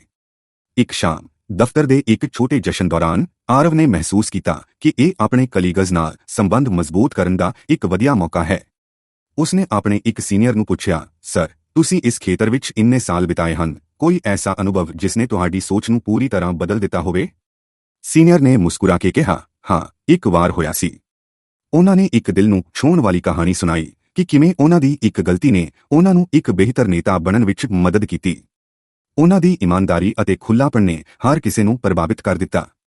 ਉਸ ਰਾਤ ਘਰ ਵਾਪਸ ਜਾਂਦੇ ਹੋਏ ਆਰਵ ਨੇ ਮਹਿਸੂਸ ਕੀਤਾ ਕਿ ਹਰ ਵਿਅਕਤੀ ਕੋਲ ਇੱਕ ਕਹਾਣੀ ਹੁੰਦੀ ਹੈ ਅਤੇ ਜਦੋਂ ਤੁਸੀਂ ਆਥੈਂਟਿਸਿਟੀ ਨਾਲ ਉਹਨਾਂ ਦੀ ਕਹਾਣੀ ਸੁਣਦੇ ਹੋ ਤਾਂ ਤੁਸੀਂ ਸਿਰਫ ਗੱਲਬਾਤ ਨਹੀਂ ਕਰਦੇ, ਤੁਸੀਂ ਉਹਨਾਂ ਨਾਲ ਇੱਕ ਅਸਲ ਸੰਬੰਧ ਬਣਾਉਂਦੇ ਹੋ। ਹੁਣ ਆਰਵ ਪਹਿਲਾਂ ਨਾਲੋਂ ਕਿਤੇ ਵਧੇਰੇ ਖੁਸ਼ ਸੀ। ਉਸ ਨੂੰ ਲੱਗਾ ਕਿ ਉਸਨੇ ਸਿਰਫ ਲੋਕਾਂ ਨਾਲ ਗੱਲ ਕਰਨਾ ਹੀ ਨਹੀਂ, ਬਲਕਿ ਖੁਦ ਨੂੰ ਵੀ ਬਿਹਤਰ ਸਮਝਣਾ ਸਿੱਖਿਆ। ਉਸਨੇ ਕਿਤਾਬ ਨੂੰ ਬੰਦ ਕਰਦੇ ਹੋਏ ਸੋਚਿਆ, ਇਹ ਸਿਰਫ ਇੱਕ ਕਿਤਾਬ ਨਹੀਂ ਸੀ, ਇਹ ਮੇਰੀ ਜ਼ਿੰਦਗੀ ਦਾ ਟਰਨਿੰਗ ਪੁਆਇੰਟ ਸੀ। ਆਰਵ ਨੇ ਆਪਣੀ ਡਾਇਰੀ ਵਿੱਚ ਲਿਖਿਆ, ਵਧੀਆ ਗੱਲਬਾਤ ਸਿਰਫ ਸ਼ਬਦਾਂ ਦਾ ਆਦਾਨ ਪ੍ਰਦਾਨ ਨਹੀਂ, ਇਹ ਦਿਲਾਂ ਦਾ ਜੋੜ ਹੈ। ਜੇਕਰ ਤੁਸੀਂ ਆਪਣੀ ਗੱਲਬਾਤ ਵਿੱਚ ਇਮਾਨਦਾਰੀ, ਹਮਦਰਦੀ ਅਤੇ ਖੁੱਲ੍ਹਾਪਣ ਲਿਆ ਸਕੋ ਤਾਂ ਤੁਸੀਂ ਹਰ ਕਿਸੇ ਨਾਲ ਇੱਕ ਅਰਥਪੂਰਨ ਸੰਬੰਧ ਬਣਾ ਸਕਦੇ ਹੋ। ਕਹਾਣੀ ਇੱਥੇ ਖਤਮ ਨਹੀਂ ਹੋਈ। ਆਰਵ ਦੀ ਜ਼ਿੰਦਗੀ ਹੁਣ ਹਰ ਦਿਨ ਨਵੀਆਂ ਕਹਾਣੀਆਂ ਨਾਲ ਭਰ ਰਹੀ ਸੀ। ਉਸਨੇ ਸਿੱਖ ਲਿਆ ਸੀ ਕਿ ਗੱਲਬਾਤ ਸਿਰਫ ਇੱਕ ਕਲਾ ਨਹੀਂ, ਬਲਕਿ ਜੀਵਨ ਜੀਣ ਦਾ ਇੱਕ ਢੰਗ ਹੈ। ਉਸਨੇ ਇਹ ਨਿਸ਼ਚਿਤ ਕੀਤਾ ਕਿ ਉਹ ਹਮੇਸ਼ਾ ਇਸ ਯਾਤਰਾ ਨੂੰ ਜਾਰੀ ਰੱਖੇਗਾ। ਤਾਂ ਦੋਸਤੋ, ਇਹ ਸੀ ਅੱਜ ਦੀ ਬੁੱਕ ਸਮਰੀ। ਤੁਹਾਨੂੰ ਇਹ ਕਿਵੇਂ ਲੱਗੀ? ਕਮੈਂਟ ਕਰਕੇ ਜ਼ਰੂਰ ਦੱਸੋ ਅਤੇ ਸਮਰੀ ਦੇ ਅੰਤ ਤੱਕ ਸੁਣਨ ਲਈ ਧੰਨਵਾਦ।